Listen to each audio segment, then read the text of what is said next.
ಅತ್ತ ಯತೀಂದ್ರ ಸಿದ್ದರಾಮಯ್ಯ ಯಾವುದೇ ಅಧಿಕಾರದ ಬದಲಾವಣೆ ಇಲ್ಲ ಅನ್ನುವಂಥ ಮಾತನ್ನು ಹೇಳ್ತಾ ಇದ್ರೆ ಇತ್ತ ಡಿ ಕೆ ಶಿವಕುಮಾರ್ ಆಗಲಿ ಅಥವಾ ಡಿ ಕೆ ಶಿವಕುಮಾರ್ ಅವರ ಅತ್ಯಾಪ್ತರಾಗಲಿ ಸುಮ್ಮನೆ ಅಂತೂ ಕೂತಿಲ್ಲ. ಒಳಗೆ ಏನೆಲ್ಲ ತಂತ್ರಗಾರಿಕೆ ಮಾಡಬೇಕು ಆ ಎಲ್ಲ ತಂತ್ರಗಾರಿಕೆಗಳನ್ನು ಮಾಡ್ತಾನೇ ಇದ್ದಾರೆ. ಇದರ ಜೊತೆಗೆ 19ರ ಬಳಿಕ ಡಿ ಕೆ ಶಿವಕುಮಾರ್ ದೆಹಲಿಗೆ ತೆರಳುತ್ತಾರೆ ಅನ್ನುವಂಥ ಮಾತು ಈಗ ದಟ್ಟವಾಗಿ ಕೇಳಿಬರ್ತಾ ಇದೆ.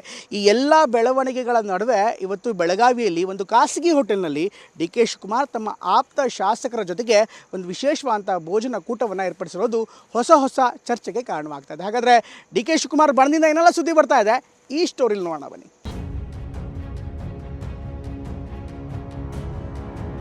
Now there will be no change in the leadership. I think CM will reply for it.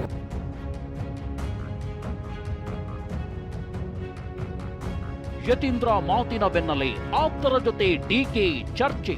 ಹೇಳೋದೊಂದು ಮಾಡೋದೊಂದು. December 19ರಂದು ದೆಹಲಿಗೆ ತೆರಳಲಿರುವ ಡಿಸಿಎಂ.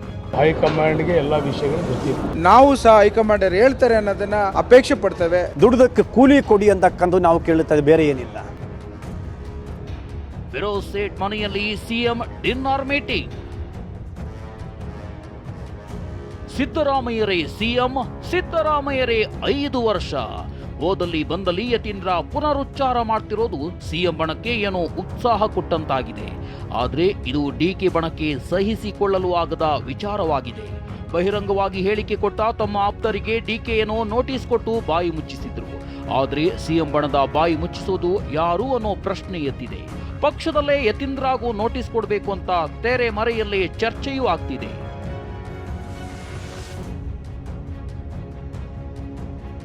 ಡಿಕೆಶಿ ಶ್ರಮ ಬೆವರಿನ ಬಗ್ಗೆ ಮತ್ತೆ ನೆನಪಿಸಿದ ಇಕ್ಬಾಲ್. ಯತೀಂದ್ರ ಹೇಳಿಕೆ ಬೆನ್ನಲ್ಲೇ ವಿಧಾನಸಭೆ ಕಲಾಪದಲ್ಲಿ ಡಿಕೆ ಬಣದಿಂದ ಒಂದಷ್ಟು ಬೆಳವಣಿಗೆ ನಡೆದಿದೆ. ಆಪ್ತರ ಜೊತೆ ಡಿಸಿಎಂ ಡಿಕೆ ಪ್ರತ್ಯೇಕವಾಗಿ ಚರ್ಚೆಯನ್ನ ಮಾಡಿದ್ರು. ಮತ್ತೊಂದು ಕಡೆ ಡಿಕೆಶಿ ಶ್ರಮವನ್ನ ನೆನಪಿಸಿದ ಶಾಸಕ ಇಕ್ಬಾಲ್ ಹುಸೇನ್ ಅವರು ಏನ್ ಶ್ರಮ ಪಟ್ಟಿದ್ದಾರೆ ಅನ್ನೋದು ಹೈಕಮಾಂಡ್ಗೆ ಎಲ್ಲವೂ ಗೊತ್ತಿದೆ ಅಂದಿದ್ದಾರೆ.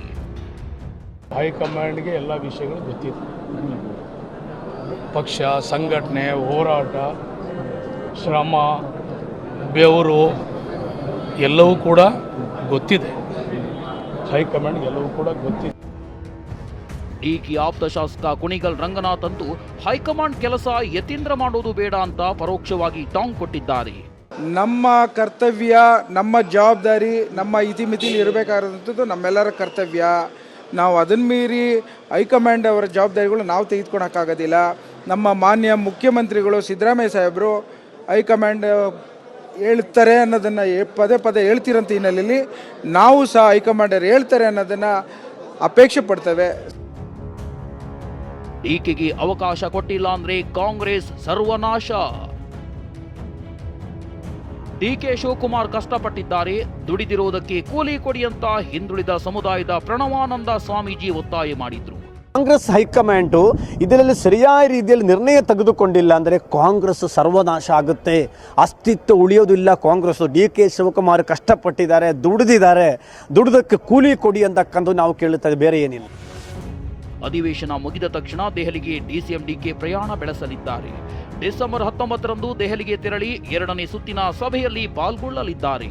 ಡಿಸೆಂಬರ್ 20, 21ರಂದು ಸೋನಿಯಾ ಗಾಂಧಿ, ಎಐಸಿಸಿ ಅಧ್ಯಕ್ಷ ಖರ್ಗೆ ನೇತೃತ್ವದಲ್ಲಿ ನಡೆಯಲಿರೋ ಸಭೆಯಲ್ಲಿ ಭಾಗವಹಿಸಲಿದ್ದಾರೆ. ಡಿಸೆಂಬರ್ 20ರಂದೇ ವಿದೇಶದಿಂದ ರಾಹುಲ್ ಗಾಂಧಿ ಕೂಡ ವಾಪಸ್ ಆಗ್ತಿದ್ದಾರೆ. ವರಿಷ್ಠರ ಭೇಟಿ ವೇಳೆ ಸಿಎಂ ಸ್ಥಾನಕ್ಕೆ ಹಕ್ಕುತ್ತಾಯಕ್ಕೆ ಡಿಸಿಎಂ ಡಿಕೆ ಪ್ಲಾನ್ ಮಾಡಿಕೊಂಡಿದ್ದಾರೆ. ಕಾಂಗ್ರೆಸ್ನಲ್ಲಿ ಪಟ್ಟದ ನಡುವೆ ಡಿನ್ನರ್ ಪಾಲಿಟಿಕ್ಸ್. ಒಂದ್ ಕಡೆ ಯತೀಂದ್ರ ಹೇಳಿಕೆ ಸಂಚಲನ ಸೃಷ್ಟಿಸಿದ್ರೆ ಮತ್ತೊಂದು ಕಡೆ ಬೆಳಗಾವಿಯಲ್ಲಿ ಡಿನ್ನರ್ ರಾಜಕೀಯ ಜೋರಾಗಿದೆ. ಡಿನ್ನರ್ ಸಭೆಯ ಹೆಸರಲ್ಲಿ ಅಹಿಂದ ನಾಯಕರು ರಣತಂತ್ರ ರೂಪಿಸಿದ್ದಾರೆ. ಮಾಜಿ ಶಾಸಕ ಫಿರೋಜ್ ಸೇಠ್ ಮನೆಯಲ್ಲಿ ಆಯೋಜಿಸಿದ್ದ ಔತಣಕೂಟದಲ್ಲಿ ಸಿಎಂ ಸಿದ್ದರಾಮಯ್ಯ, ಸ್ಪೀಕರ್ ಖಾದರ್, ಸಚಿವರಾದ ಜಮೀರ್, ಸತೀಶ್ ಜಾರಕಿಹೊಳಿ, ಎಚ್ಸಿ ಮಹದೇವಪ್ಪ, ಭೈರತಿ ಸುರೇಶ್ ಭಾಗಿಯಾಗಿದ್ದರು. ಡಿನ್ನರ್ ಮೀಟಿಂಗ್ನಲ್ಲಿ ಅಹಿಂದ ನಾಯಕರು ಸಿದ್ದರಾಮಯ್ಯ ಪರ ಬಹುಪರಾಕ್ ಹಾಕಿದ್ದಾರೆ. ಪ್ರಮೋದ್ ಜೊತೆ ಪ್ರಸನ್ನ ಗಾಂವ್ಕರ್, ಟಿವಿ9 ಬೆಳಗಾವಿ.